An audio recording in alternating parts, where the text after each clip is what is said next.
ظلم کو معاف کرا لے اور اس غلطی کا، اس زیادتی کا جو اس نے اپنے کسی مسلمان بھائی کے ساتھ کی ہے، فرمایا یا کسی بھی انسان کے ساتھ اس نے کوئی ظلم کیا ہے تو فرمایا کہ وہ اس کی معافی کرا لے. یہ خدا اسے زندگی میں مرنے سے پہلے موقع دے رہا ہے. اور اگر کوئی ایسا نہیں کرتا، معاف کرا لے، اور ورنہ پھر کیا ہوگا؟ پھر آپ فرماتے ہیں کہ آج وہ اسے معاف کرا لے، ایسے دن کے مواخذے سے پہلے معاف کرا لے کہ جس دن. اچھا پھر آپ مثال دیتے ہیں نبی علیہ الصلوۃ والسلام کی. دیکھیں دنیا میں کوئی انسان کسی کے ساتھ زیادتی کرتا ہے نا، یا تو دولت کی وجہ سے کرتا ہے، یا زمین کی وجہ سے کرتا ہے، یا کسی نہ کسی لالچ کے اندر آ کر کرتا ہے.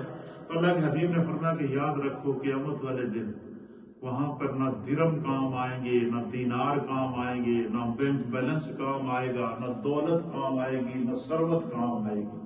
فرمایا وہاں پر اگر کوئی کام آئے گا تو وہ تمہارا نیک عمل ہوگا. وہاں پر کوئی کام آئے گا تو وہ اطاعت الہی اور اطاعت رسول جو تم نے کی ہوگی وہ کام آئے گی. وہاں پر اگر تمہیں کوئی دولت کام آئے گی تو وہ دولت تمہارے سجدوں کی دولت ہے. وہاں اگر تمہیں کوئی دولت کام آئے گی تو وہ 5 وقت کی فرض نماز کی دولت ہے.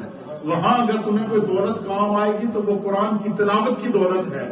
وہاں اگر تمہیں کوئی دولت کام آئے گی تو وہ دوسروں کے ساتھ حسن سلوک کی دولت ہے. وہاں اگر تمہیں کوئی دولت کام آئے گی تو وہ نیکی کی دولت ہے. وہ اسی لیے فرمایا کہ صحابہ اکرام رضوان اللہ تعالیٰ علیہم اجمعین کا یہ معمول ہوتا تھا کہ فاستبقوا الخیرات، وہ نیکی کے باب میں ایک دوسرے سے سبقت دے جاتے تھے. وہ نیکی کے باب کے اندر ایک دوسرے کو کیا کرتے تھے؟ ایک دوسرے کے ساتھ کمپٹیشن کیا کرتے تھے. تو فرمایا کہ ایسے دن کے مواخذے سے پہلے اپنے آپ کو کسی کے ساتھ کی ہوئی زیادتی کو معاف کرا لے. جب تیری روح دنیا سے چلی جائے گی تو فرمایا نہ وہاں پر درم اور دینار ہوگا. اگر کوئی عمل صالح ہوا تو اس ظلم کے بدلے میں وہ بھی لے لیا جائے گا. اگر کسی نے کوئی عمل صالح کیا، اگر کسی نے کسی کے ساتھ زیادتی کیا، ظلم کیا ہے، کسی کا مال کھایا ہے، کسی کو جو ہے وہ کسی کے اوپر طرح کے جو ظلم کی اقسام ہیں، جس طرح کے قرآن حکیم فرقان مجید جو ہے وہ بیان کرتا ہے کہ فَأَمَّا الْيَتِيمَ فَلَا تَقْهَرْ وَأَمَّا السَّائِلَ فَلَا تَنْهَرْ، کہ کسی سائل کو نہ جھڑکو، یتیم کو جو ہے وہ نہ دھتکارو. یتیم کے مال کھانے سے قرآن نے منع کیا ہے. اسی طریقے سے جو وہ غریب اور ضرورت مندوں کا خیال رکھنے کا قرآن نے کہا ہے، دوسروں کی ضرورتوں کو محسوس کرنے کا قرآن نے کہا ہے.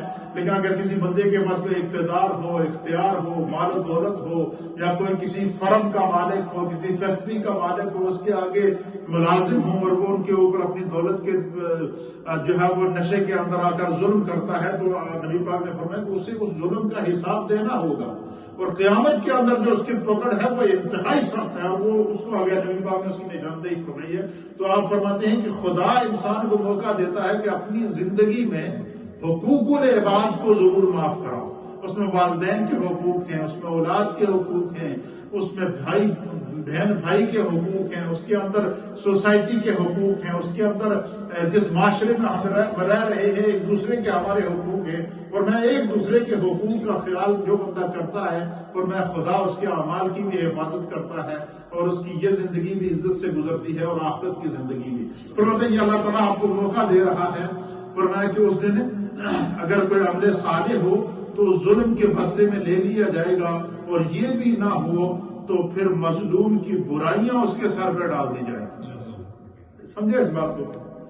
ایک تو یہ کہ اگر کسی نے کسی پر ظلم کیا، کسی بھی صورت میں ظلم کیا، ظلم کی جتنی اقسام ہیں، کسی نے کسی کے اوپر ظلم کیا اور یہ نشاندہی ہوگی کہ فلاں شخص ظالم ہے، اس نے کسی کا مال کھایا، کسی کا حق کھایا، کسی کی زمین پر قبضہ کیا، جس پر اعلیٰ حاضر قیاس، جس نے کسی بھی حالت میں کسی بھی طرح، یا کسی نے اچھا نبی پاک نے فرمایا کہ سب سے بڑا ظالم وہ ہے کہ جس کو پتا ہے کہ یہ گناہ ہے اور جاننے کے باوجود وہ گناہ کرتا ہے. فرمایا وہ اپنے آپ پر ظلم کرتا ہے، اپنے نفس پر ظلم کرتا ہے.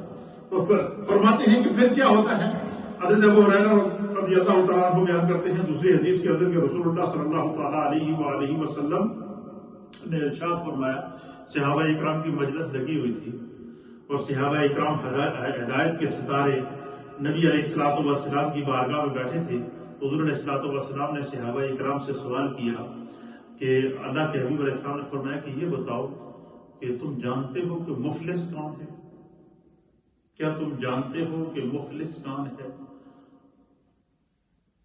تو صحابہ اکرام مفلس کا ترجمہ کہ جس کو ہماری زبان میں غریب کہتے ہیں، کیا کہتے ہیں؟ ضرورت مند. اس کو اور آسان میں کر دوں، ضرورت مند. تو حضور نے پوچھا کہ یہ بتاؤ کہ تم جانتے ہو کہ مفلس کون ہے؟ تو صحابہ اکرام رضوان اللہ تعالی علیہم نے اجمعین نے عرض کیا کہ یا رسول اللہ، جس کے پاس درہم اور دینار یعنی مال و دولت نہ ہو اور سامان وغیرہ نہ ہو اور غربت کی زندگی گزار رہا ہو اور ضرورت کی اشیاء بھی اس کے پاس موجود نہ ہو، ہم اس کو اپنی زبان میں مفلس کہتے ہیں. کیا کہتے ہیں؟ مفلس کہتے ہیں. تو نبی علیہ الصلوۃ والسلام نے فرمایا کہ نہیں، وہ مفلس نہیں ہے. حضور نے فرمایا کہ میری امت میں مفلس وہ شخص ہے کہ قیامت کے دن